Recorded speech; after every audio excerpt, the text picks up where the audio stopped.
Okay, it's recording right there. Okay. And hello, everybody. Hello. Hi. I'm going to move this here. It's a pleasure to be here. Thank you all for coming tonight. I think it's going to be a great performance. You're going to see a couple of those effects right now, and we're going to start off by moving this table over. Jim, would you give me a hand here? One of the things I've had the pleasure of doing over the years is performing all over the country. I have performed in Vegas. I did perform privately for Penn and Teller as well. In Alaska, I performed for the Inupiat Indians, which was a pleasure. It's minus 52 up in Barrow, Alaska. Who's been to Barrow, Alaska? Who knows where Barrow, Alaska is? There you go. It's on the Arctic Ocean, right? Yeah, and when I was there was no sun at all. It was all 24-hour darkness. Spent several months up there and no sun at all. And the few people that I performed magic for, there were several thousand people living up there year-round. They had never seen a magician before. And a couple points just brought tears to my eyes because I was able to bring joy to them, and I really enjoyed that. So I also do magic in the hospitals and do magic for the multiple sclerosis societies and all different types of places and stuff like that.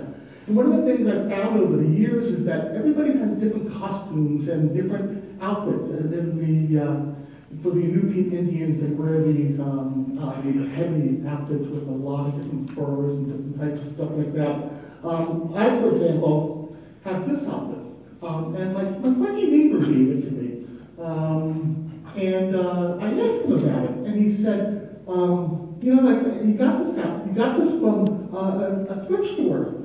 And I said, wow, it fits me just fine. And I thought, wow, it fits me just fine. I can use it for my magic outfit. Can I ask you a question? How much do you think this outfit costs from the thrift store? Thrift store? From the thrift store. $7.50 or $7.50? $7. Now, is that with or without tax? Before tax. Before tax. All right. Do you want to add tax with it? Sure. Okay. How much? So 7%. 7%. So I have to figure that to be about 53 cents tax, right? Okay. So that would be $8.03, right? Okay. So $8.03. Now that's a bargain to pay for something like this, right? At a thrift store? Well, actually it is, but this jacket fits me really well. Okay. So I use it all the time. Now, I was wearing it one time, and I thought it was kind of strange, because I took the jacket off, and I said to my wife, by the way, 32 years, not as much as them, though, I said to my wife, what a nice jacket, but I don't think he paid $8.03 for it. I think he stole it. But it had the original price tag still on it for $8.03.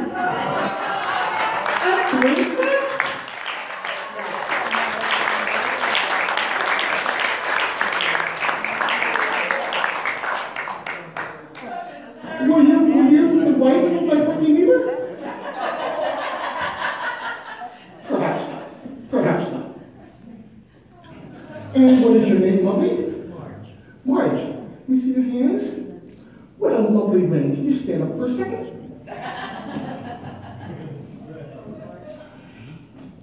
Where did you get that ring from? My husband. Your husband. When you first got that ring, it was how many years ago? I got it when I was married 25 years. When you were married 25 years, then he gave you a ring. Let's give her a round of applause.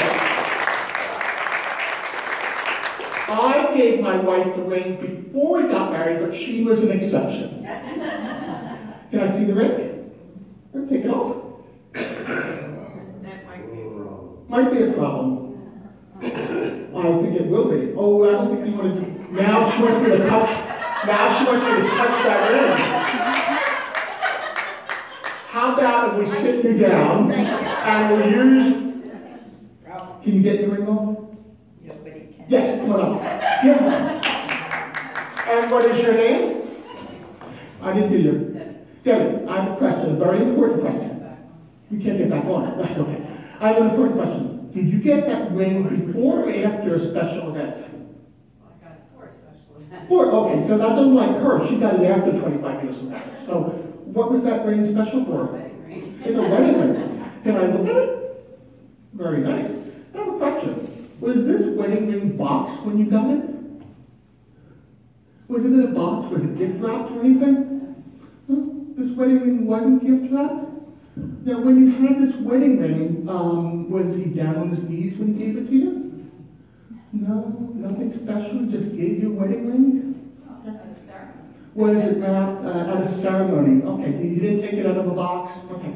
Okay, so open up your hand, put it right there, close your hand out, and I want you to go like this, and as our married couple did earlier, take the magic dust and show everybody your ring. I just break it. No ring.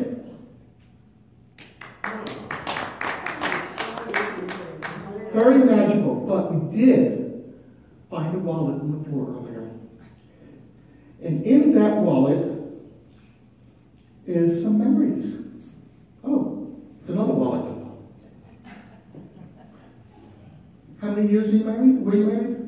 It will be 46. 46. Were they happy or only a few of them?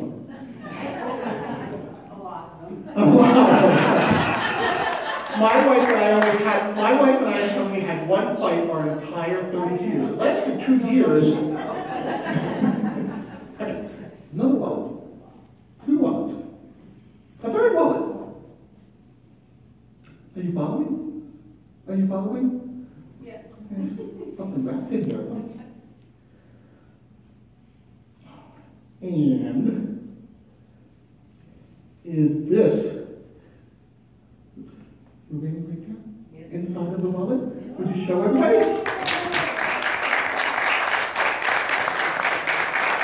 Very nice. Let's give her a round of applause. You'll be back. Okay. Give her a round of applause. Who here remembers seeing a video of Harry Houdini? Seeing a video of Harry Houdini? Seen a few of you? Okay.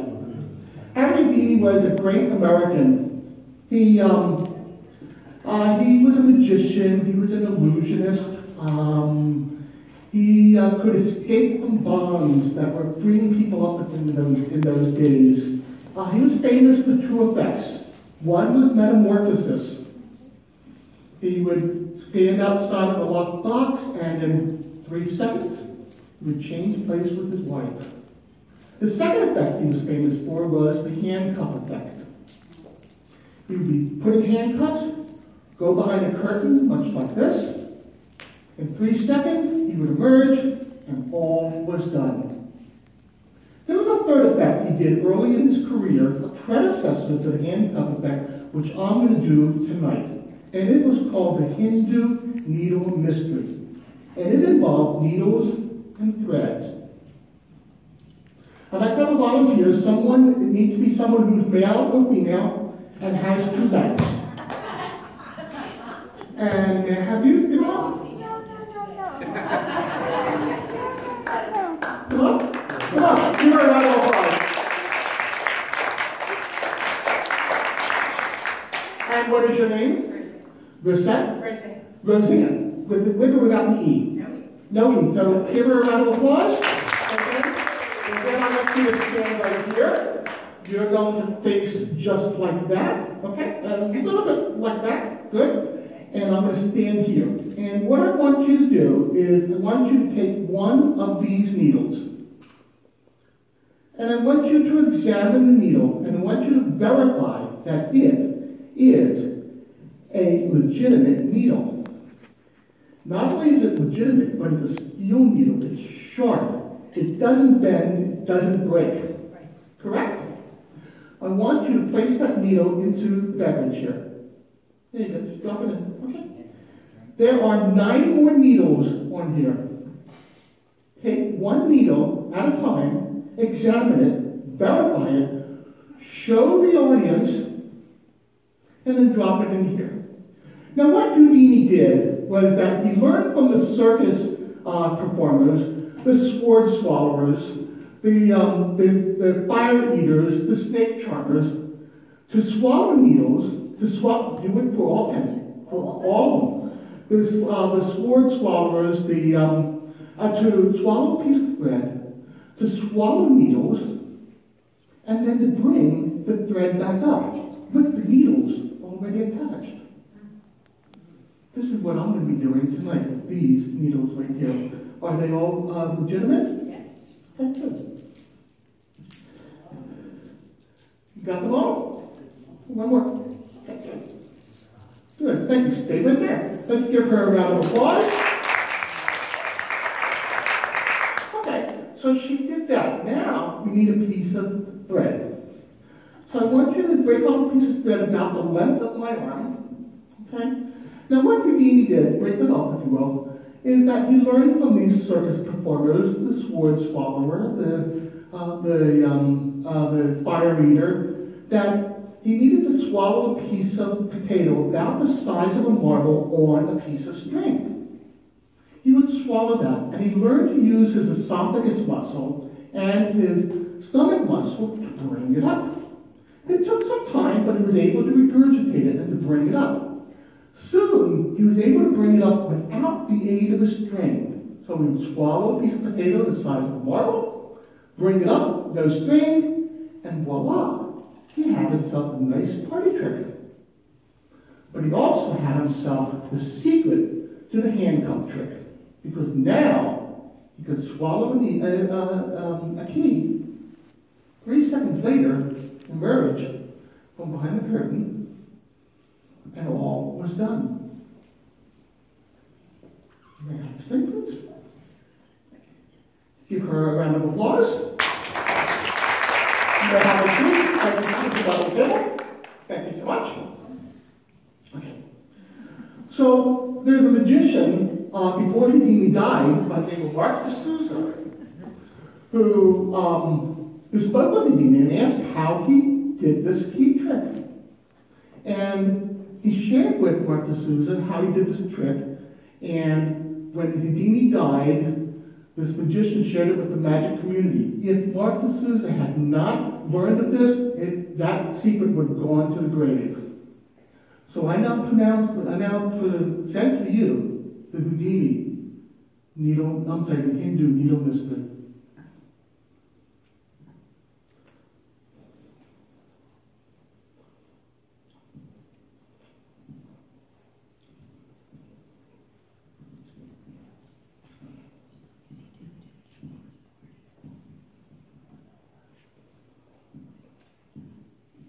Can't talk and swallow.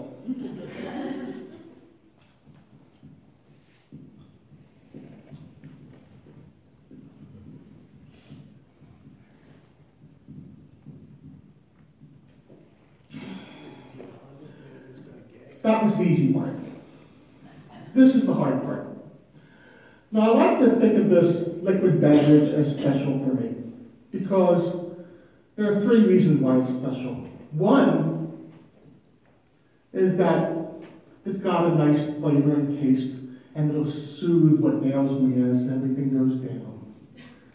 Second is that it will sterilize the needles, right?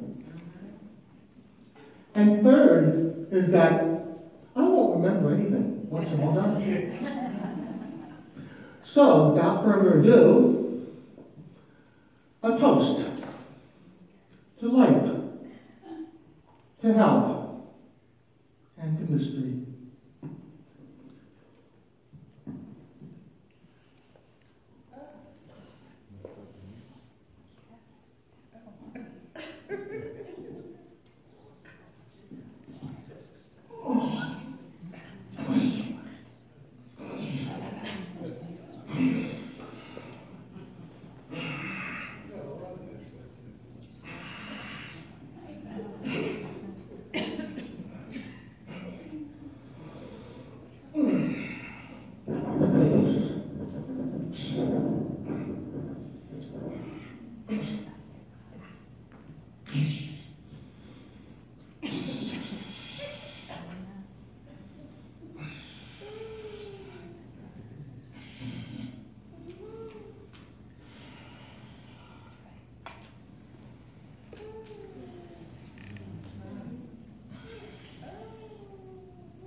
the hinders, you don't listen.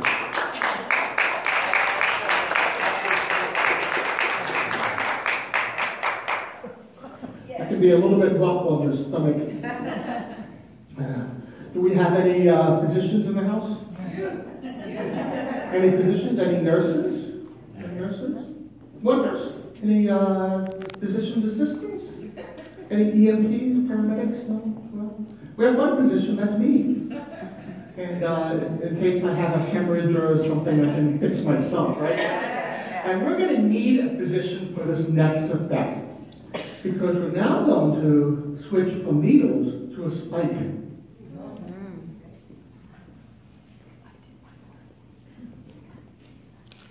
Let me put this down here if you want, please.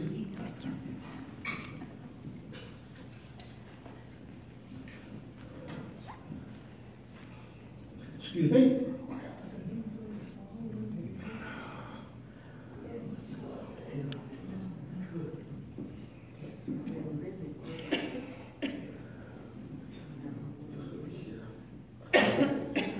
So, we have 5 bags up here, if you will.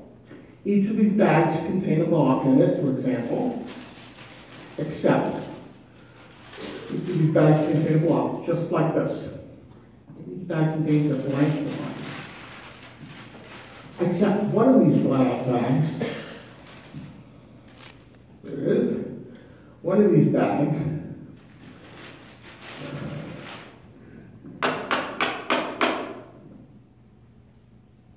going to have a spike in it. Okay? We're going to put a spike in this bag, in this right here. This is going to be just like this here. And what we're going to do is, I'm going to turn my back, you're going to tell me which bag to press down on. But we're not going to do it that way. We're not going to do it the easy way. We're going to do it after you have mix and match these bags, but I'm not going to watch it. So, if you will, sir, can you come on up? What is your name? Jim. Jim, give Jim a round of applause. Jim, I'm going to turn my back. I want you to switch one bag with another, and then another bag with another, and tell me when you're done. I'm going to close my eyes.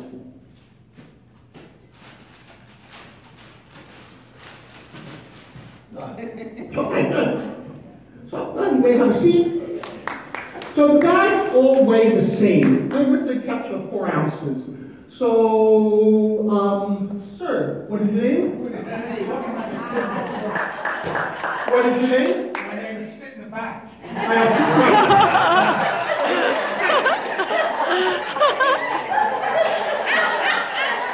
I want you to do the same.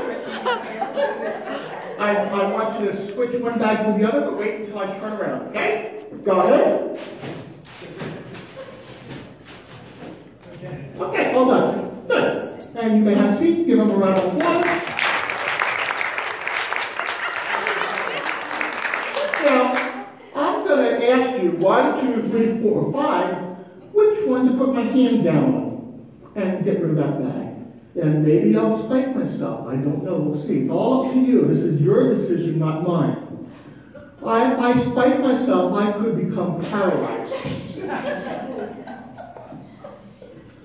If I spike myself, I could get a disease in my hand and have it turn gangrene. This is what skewering a hand looks like.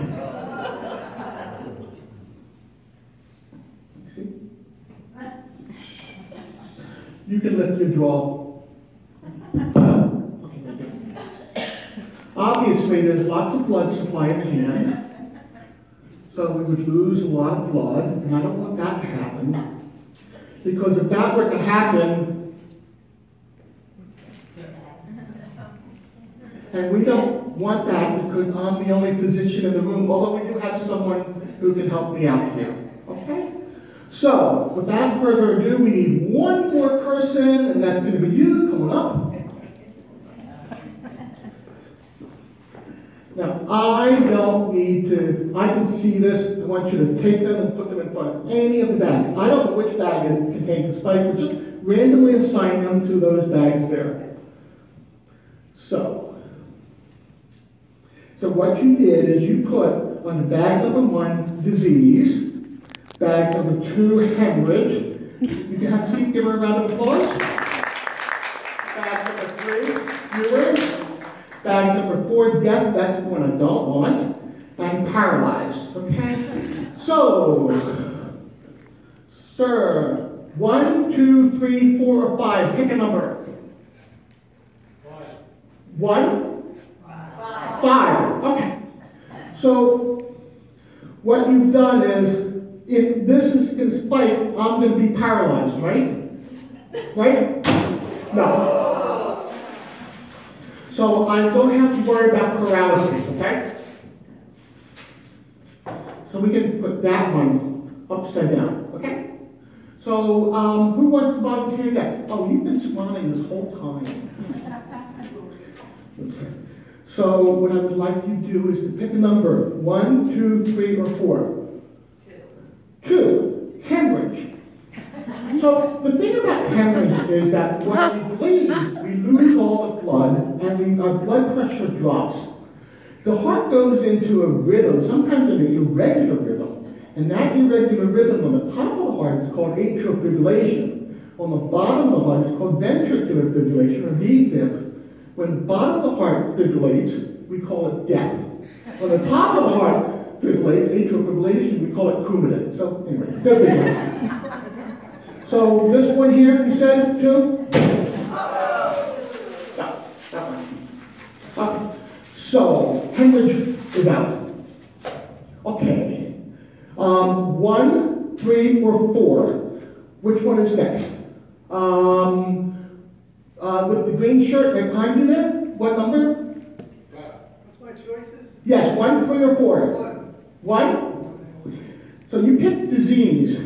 So what happens is the dirt from the spike gets in, causes bacteria, causes infection, and gets spread throughout the body, and the rest just gets really bad, and we've been hospitalized before, at least I have.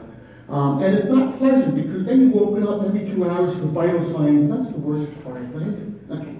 So, now we're down to 3 choices. It's a 1 and 3 choice that I'm not going to get injured. I'm not terribly fond of that odds,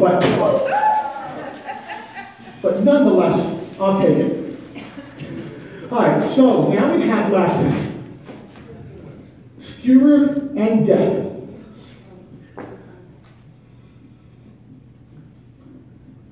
We'll call this bag 1, this bag 2. Who wants to volunteer? I will. I say that too. So you're saying, oh, did you do that on purpose? No. Did you say the one with the spike has death in it on purpose? No. I'm so sorry. Do you want to change your mind? Are you happy with the mind you have? Usually when I make up my mind, I stick to what I You are so stubborn. By a round of applause, everybody applause. Okay, good. I just wanted to know what baseline is. By a round of applause, is she stubborn? So it's a 50-50 chance here. 50-50 here. I'm not so sure I like these odds, but we'll,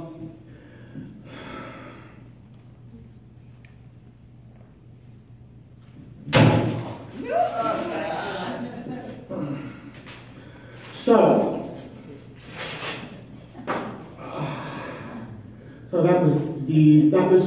we took away skewered, right? And now we have in here a spike. I guess I'm sick. And not only do we have a spike, but it's sharp enough. Hold on. What's even more amazing is that all of these cards are blank, right? Except for one of them, which says it would have hurt.